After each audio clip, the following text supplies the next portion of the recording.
You saw the title. I sold approximately 90% of my sports card collection. It's not a joke, it's not a prank, it's real, and here's why.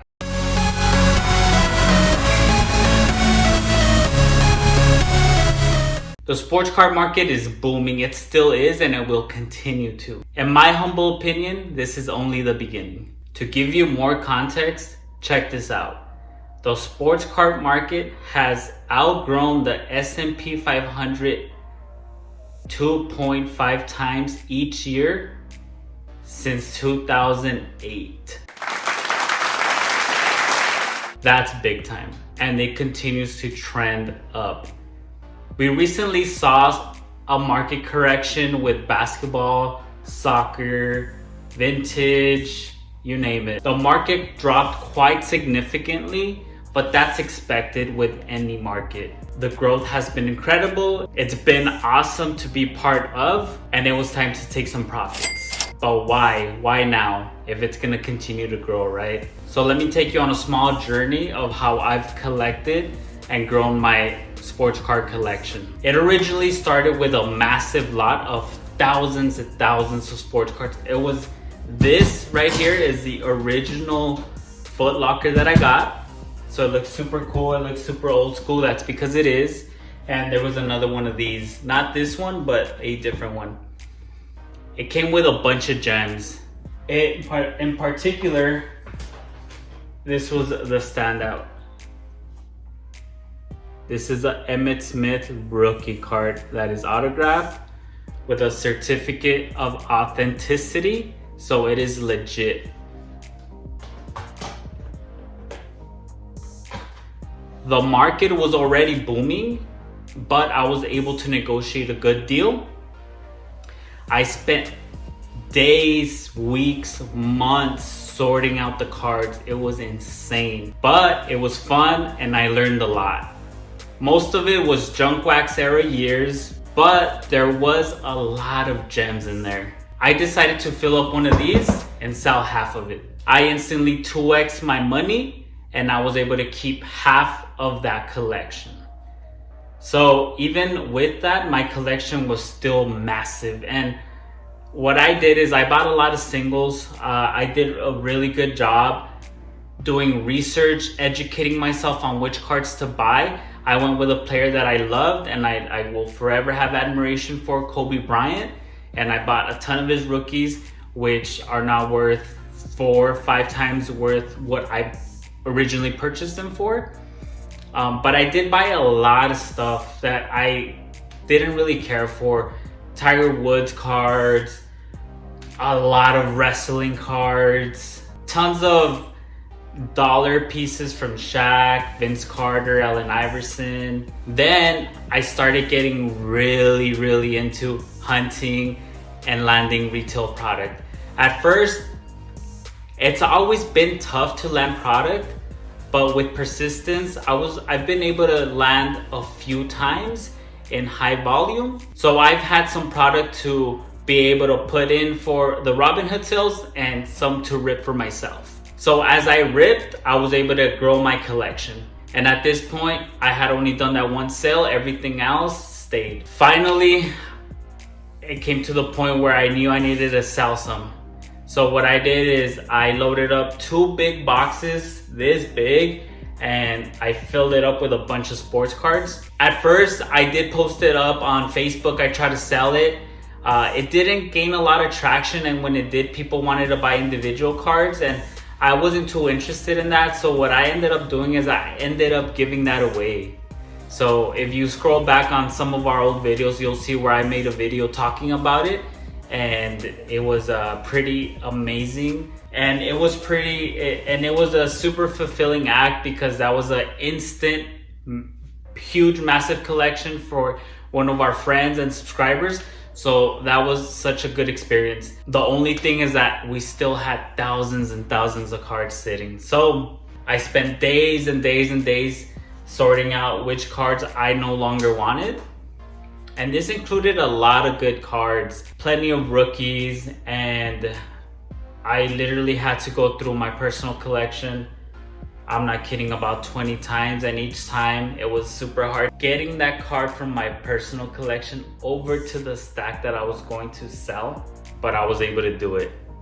And I trimmed my collection so much. And this is all I'm left with. I had about 5 of these full. This was full, this was full. So needless to say, I did some sales on Twitter, and I gave a lot of people some pretty good deals, and I definitely undersold most of them because there was a lot of big cards that were worth a good amount, but there was also a lot of the dollar pieces or $2 pieces or 50-cent cards that I added in volume. So overall, good deals. Overall, people walked away happy, and I was able to, make some decent profit that I'll put aside for a sports card venture that me and my wife want to invest in. More to come there. One thing that I realized quick is that those $1 or $2 pieces are incredibly hard to sell. And if you have thousands of them, then it's going to take an eternity to sell them all. And if you're selling on eBay, then with all the fees included, you're literally walking away with cents, which is not something that I have interest in doing. I know that a lot of people do it and they have time and they're able to profit very nicely, so shout out to them. But the time is the one asset that we don't have and that we're always trying to battle for. We're fighting against it. Every day we get older, every day we have less time, but it's how resourceful you are with the time and how you strategize in using it and using it in your benefit to be able to make the most out of it. So I am very analytical, and it became incredibly hard trying to decide first and foremost which cards to keep, which to sell, and how to sell them, where to sell them. It's just, it created a lot of overthinking. And I think that when I finally said, you know what, I'm going to sell everything except for the cards that I really enjoy looking at, and I'm going to sell it on Twitter to my friends at a very discounted price, it just became more fulfilling. And ultimately, I'm selling when the market is trending upward. And even though the market is going up, it might have not been the optimal time because we currently are in a small dip. In particular, basketball cards have dipped a lot, and the main peak already happened, and obviously it's going to happen again eventually. But I think that overall the market is up no matter what, and no matter what, you're walking away with profits, so why not sell? My hot take is that a lot of people are going to keep ripping, and they're going to be stuck with a lot of those dollar pieces. I see it on Instagram all the time. Let me try to pull up a video. All right, so as you can see, this is what I see a lot on IG. People flipping through dollar pieces in effort to catch someone's attention and for that person to buy it for $1, 50 cents, and sell that card off. But people have thousands and thousands of these dollar pieces, and if everyone's selling, then who's going to buy? I'm not talking about the $20, $30 raw rookie card of a decent or very good player.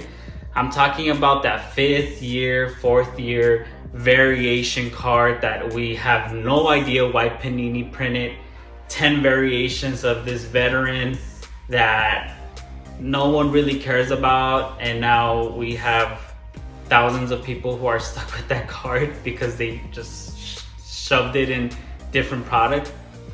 I'm talking about those cards, right? If no one is buying, then what are people going to do with those cards?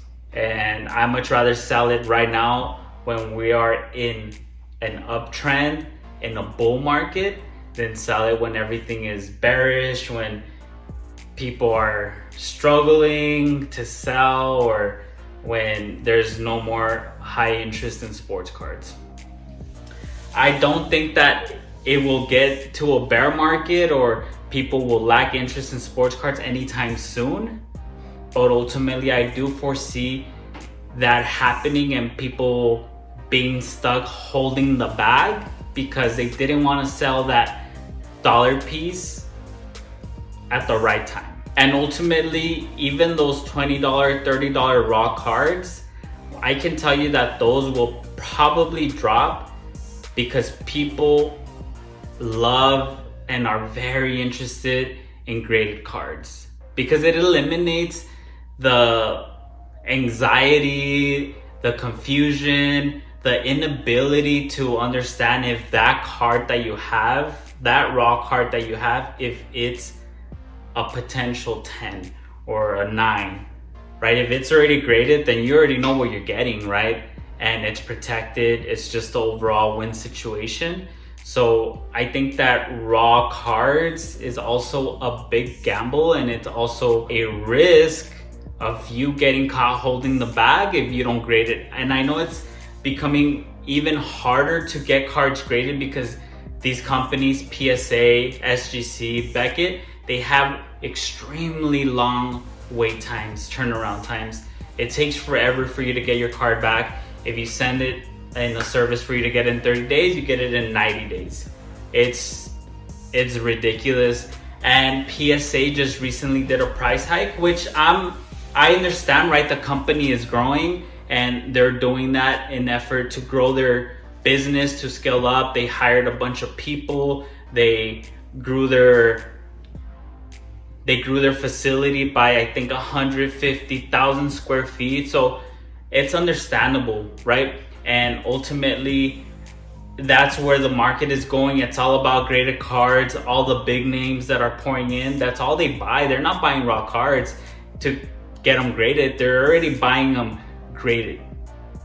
So if you're looking to stay in this long term, you ought to get some of those cards graded. I personally don't send them out, and the ones that I was looking to send out, they ran a big risk of hitting a 9, and I don't want that. And my personal collection, like my Kobe cards, and I'll unveil my personal collection in a following video, either next week or the following week. So make sure you watch out for that, because I'm going to go in depth and explain why I have these cards.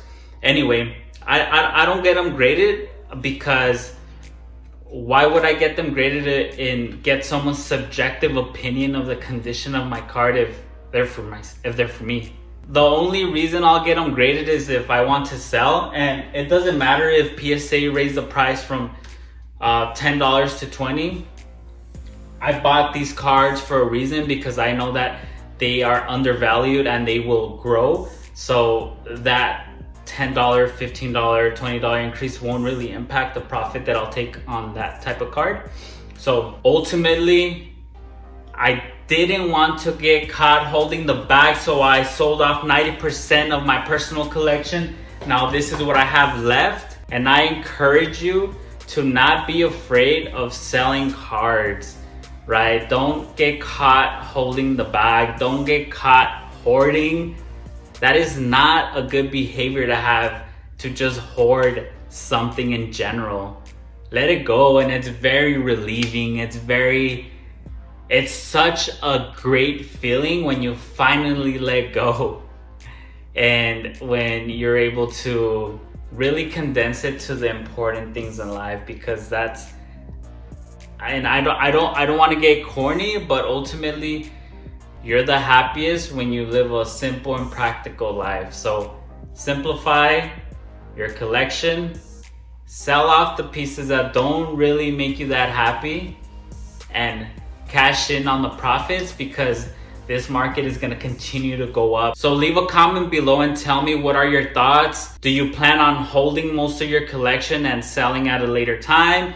Are you currently selling? What is your overall strategy for your sports card collection, and how do you plan on managing it? Thank you very much for tuning in. See y'all.